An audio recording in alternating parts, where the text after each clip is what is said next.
Well, I mean, metal and wrestling, there's a connection. They're both very hard-hitting forms of entertainment, very aggressive, very much contingent on the reaction you get from the fans as well. So I think there isn't too much of a difference between the two when you really get down and look at it that way. Well, hello, my friends. We meet again. It has been a while. Where should we begin? When I think back on the cultural journey I've taken so far in my life, I have realized that pro wrestling has actually had a very profound impact in influencing the music that I listen to. Especially in the late 90s and early 2000s, pro wrestling and metal music had a huge crossover in demographics. That being, about 15 to 45-year-old men, which funny enough is actually about the same demographics for this channel. So let's dive through a brief history of metal and wrestling here today. And by the way, hit that subscribe button for more metal, music, and culture videos.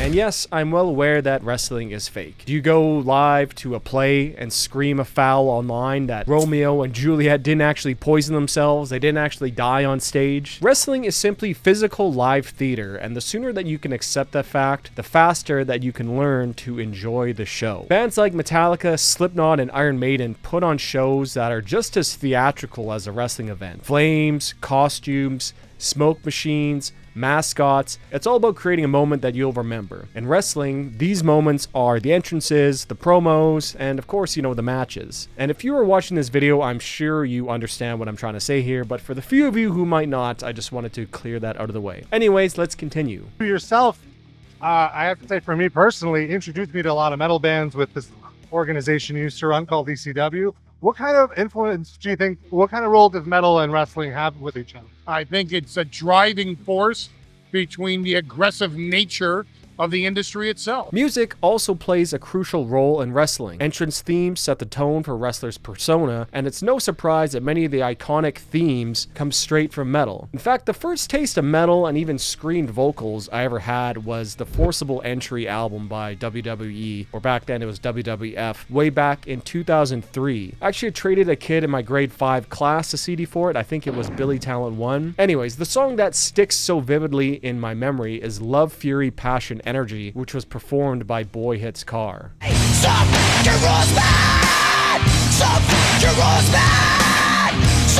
This song was used as WWE star Lita's theme song, and while at the time being, 10 or 11 years old, I didn't really care for the female wrestlers that much, but I always enjoyed seeing her come out, solely for that song. I love that weird guitar intro and then the scream verse that got me fired up, and honestly, it was almost certainly the first harsh vocals that I have ever heard. Just think about the impact that has on a young 11-year-old boy's brain, you know what I mean? The theme songs that WWE used for the wrestlers certainly had an immense impact on the music taste of many young people just like me. And you would hear the best and most impactful moments of these songs, sometimes multiple times a week. And sometimes you maybe even like the wrestler solely just for their theme song, as was the case with both Edge and Lita. Edge's Alter Bridge theme song is amazing.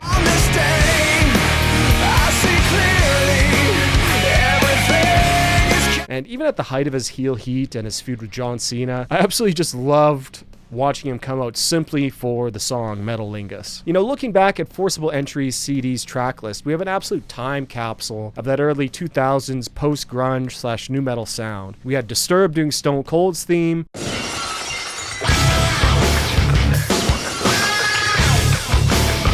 Kid Rock, Saliva, Creed, Limp Bizkit, and for the Canadian boys, we even had Finger 11 and Our Lady Peace.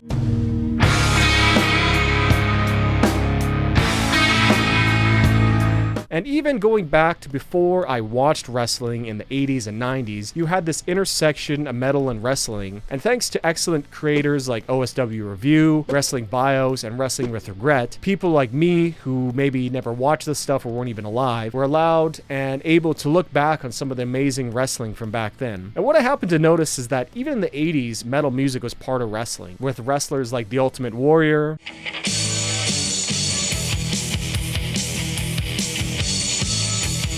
Fabulous Freebirds,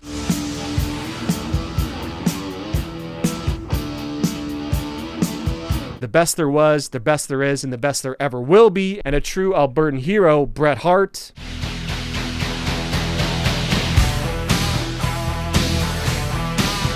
The Four Horsemen,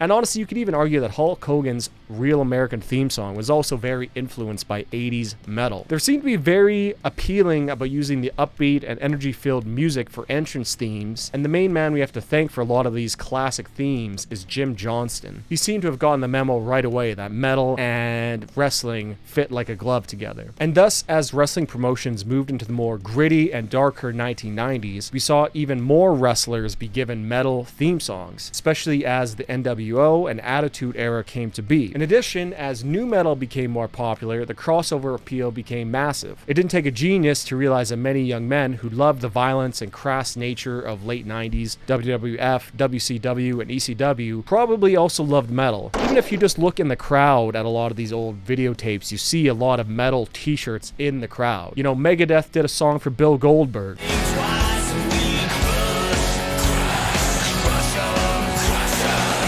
Motorhead did Triple H's theme song. I am the game, you don't wanna play me. I am control, no way you can shake me. I am heavy. Slayer did the theme song for WCW Thunder.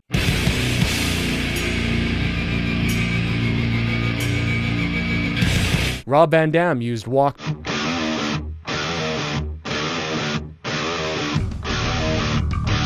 Sting used Seek and Destroy by Metallica.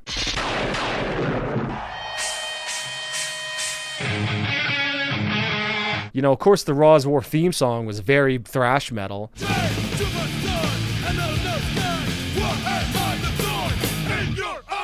And it all sort of came to this logical high watermark when The Undertaker would adopt Limp Bizkit's Rollin' as his theme song.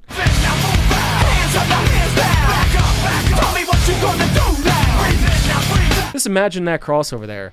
Maybe the most iconic nu metal band with the most iconic wrestler in that era. Really, really interesting stuff there. Which of course also leads us to perhaps the crowning cultural achievement in the Western world. That is WrestleMania X7 in spring 2001. WrestleMania X7 sold over 1 million pay-per-view buys and was seen by probably several times that number, you know, with people watching it together or at bars or whatever. It was a show full of metal, which even saw Motorhead performing live as well. Perhaps we could even consider this WrestleMania X7 the most watched metal concert of all time. I mean, just imagine several million people watching this all at the same time. Just imagine how many people were exposed to metal for perhaps the first time here. And it didn't stop there at WrestleMania X7. Skipping forward a few years, the first time I ever had heard Killswitch Engage was actually when CM Punk debuted The Fire Burns way back in 2006.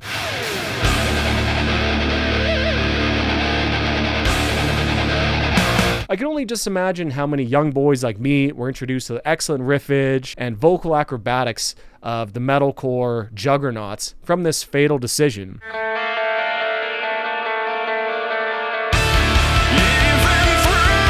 The song was actually intended to be Randy Orton's theme song, but CM Punk claimed it only after a week of Randy Orton using it. And I think that was a great decision, you know, really fit his character well at the time. Now, Killswitch Engage was already very popular, but we cannot understate the impact that this had. Imagine how many people who would never in a million years listen to a metalcore song were exposed to one week in, week out for like over 5 years. Yo, what's up guys? Just as I'm editing this video, I realized I forgot to mention something. So CM Punk sort of had this ground level swell of popularity when he was in Ring of Honor, and then he moved to the ECW show, and then moved to Raw and then SmackDown. You know, he started as more of a heel character, but this sort of ground level popularity sort of swelled, and it was almost impossible for WWE to not have him as a face. And then he became, you know, the champion of the company with the Killswitch Engage theme song. Like, that's very, very impressive and important. Another reason is, you know, his theme song is sick. You don't really want to boo Killswitch Engage, right? So I'm not saying that Killswitch Engage was the reason he became so popular. I'm just saying it was part of his whole package. You know, CM Punk was like a young guy, and I'm sure a lot of people related to him. You know, he dyed hair, tattoos, blah, blah, blah, whatever. So yeah, it's just interesting to see how he went from heel to, you know, top of the company with the Killswitch Engage theme song. Like, how many people heard that and got exposed to metalcore and Killswitch Engage? You know what I mean? It is impossible to measure the magnitude of this, but I'm sure it was massive, and it sure was for me. That was the first time I ever heard metalcore of any variety. Again, in the mid-2000s, let's take Chris Jericho, for example. He's a legendary wrestler and the frontman of his own metal band, Fozzy.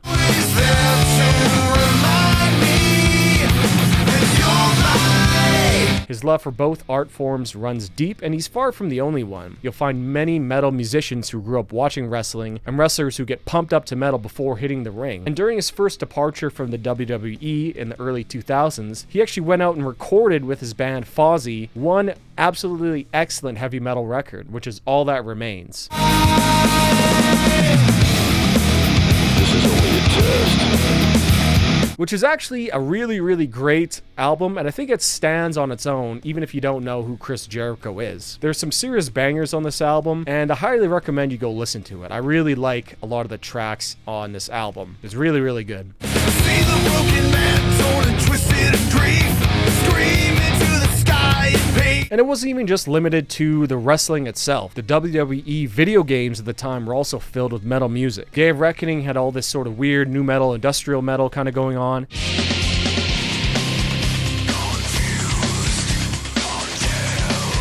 And the SmackDown vs. Raw series has been known for its excellent soundtracks, with bands like Megadeth, Static X, Nonpoint,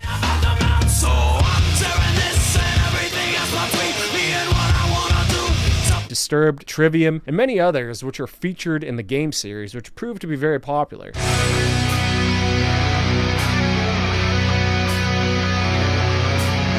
And you would hear these songs over and over again in the menus. Around this time, Chris Benoit was my favorite wrestler. You know, I loved his theme song, which was made by Our Lady Peace, which was maybe their heaviest song they ever made.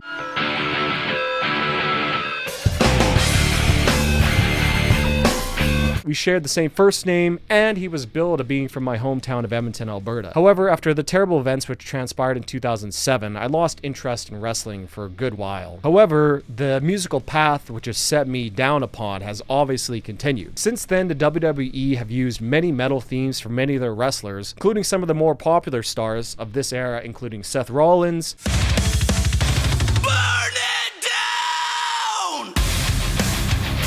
Kevin Owens, Paige, and many others who continue to use metal themes which were established back in the early 2000s. And of course, this is not even counting the TNA and AEW themes, which I'm extremely ignorant of, but from the little of what I see, also contain a lot of metal. So when I think back on all of this, I really am simply thankful for it. If I didn't watch wrestling when I was young, would I still have liked metal?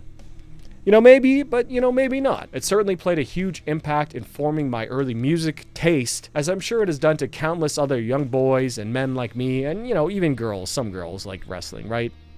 Right, I think. So anyways, you know, let me know, how did wrestling influence your musical taste? Did you live through the Attitude Era as a young adult? What was it like? You know, I'm always curious to hear this stuff. You know, leave your story down in the comments. I'm always curious to hear your guys' thoughts and stories. I love sort of hearing about what it was actually like back in the early 90s, late 90s, early 2000s. You know, I was very young back then. I wasn't an adult at all. So hearing what it was like being an adult living through this golden age really is very fascinating to me. But yeah, that's all from me today. Thanks for watching, you guys. Cheers.